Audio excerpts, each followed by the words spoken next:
Ini saya kira menolong kita untuk ada dalam banyak penglihatan. Penglihatan kita makin dipertajam. Kalau dulu yang mata tak tutup, sekarang mata terbuka. Yang dulu kesadarannya kurang, sekarang kesadaran mulai naik pelan-pelan. Dan saya kira memang kita duduk hari ini juga karena memang ya ini bagian dari karya Roh Kudus dan berbagai persoalan yang sementara kita hadapi. Dua hal ini menolong kita untuk berkaca. Kita ada pada posisi yang mana? Bagaimana kita keluar dari persoalan? Saya kira dalam kaitan dengan tema peran Roh Kudus itu dia saya kira bersifat dinamis dan dia permanen. Itu yang pertama. Bahwa seperti apapun kehidupan manusia dengan berbagai bentuk pergumulan dan persoalan, tetap peran Roh Kudus itu ada. Tergantung bagaimana sikap kita terhadap hal itu. Nah, peran Roh Kudus, bencana alam, dan sikap gereja. Ini persoalan. Ada peran Roh Kudus, ada bencana alam, dan juga ada sikap gereja. Ya. Bahwa terhadap bencana alam dan lain sebagainya, ya, ini juga pemahaman kita, ya, dia plus minusnya ada. Seperti tadi Ibu Pendeta bilang, terhadap corona, orang mensyukuri corona. Kalau bisa corona jangan berlalu. Karena kalau corona berlalu, dana berhenti, uang tidak dapat. Sementara pada sisi yang lain, ya kita belajar dari bencana Seroja. Saya pun tetangga berdoa bilang begini, Tuhan cukup susu terlalu kelewat ini. Waktu corona terjadi.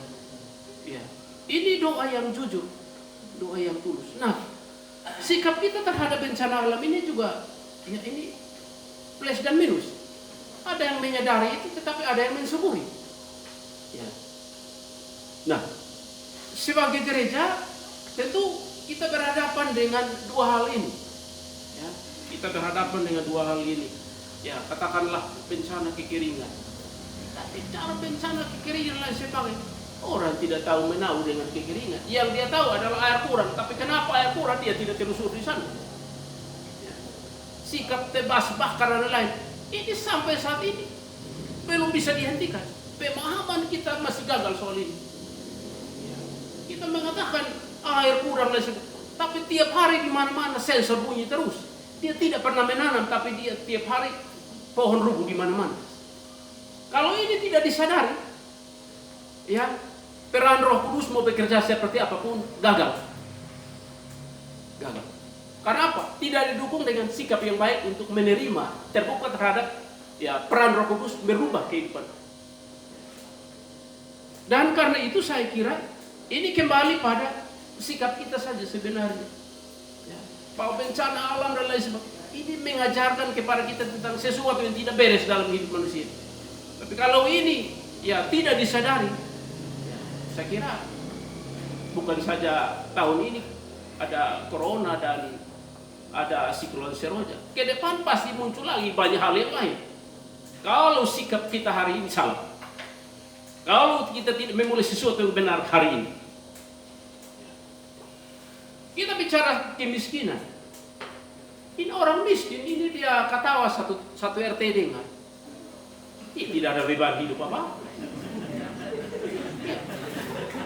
Kita yang lain ada terbeban pikir dia miskin, dia tidak tahu mana dia ada miskin.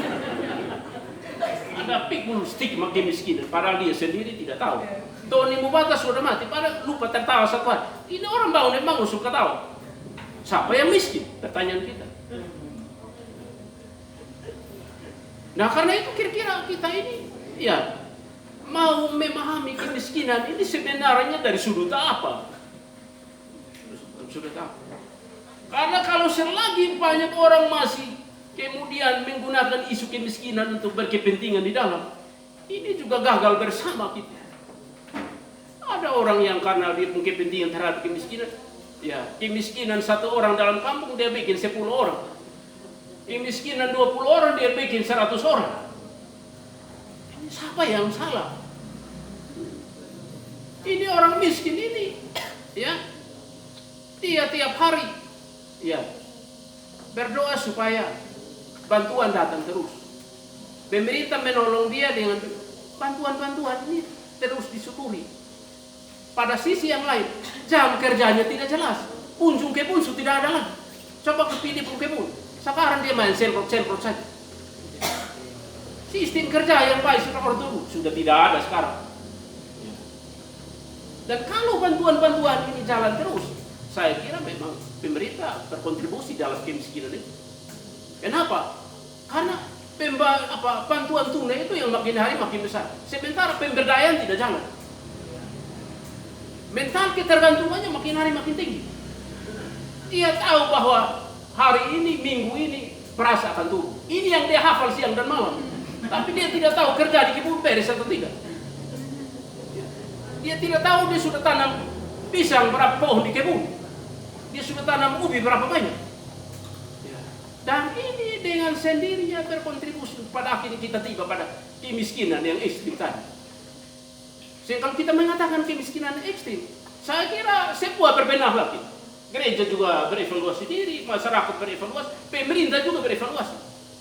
Ya. Karena kalau kita ngomong kemiskinan ekstrim, ini kepentingannya saya kira komplit. Kita semua ada di dalamnya. Nah, oleh karena itu, ya, saya kira bahwa yang paling penting adalah bagaimana kita menempatkan diri. Kita memahami segala persoalan ini dan kemudian ada hal-hal kecil, jangan pikir hal-hal besar. Ada hal-hal kecil yang konkret yang kita buat hari saat ini. Karena kalau hanya beropini, hanya berpikir, bergagasan dan sebagainya, tidak buat hal-hal yang saya pikir juga ini gagal besar.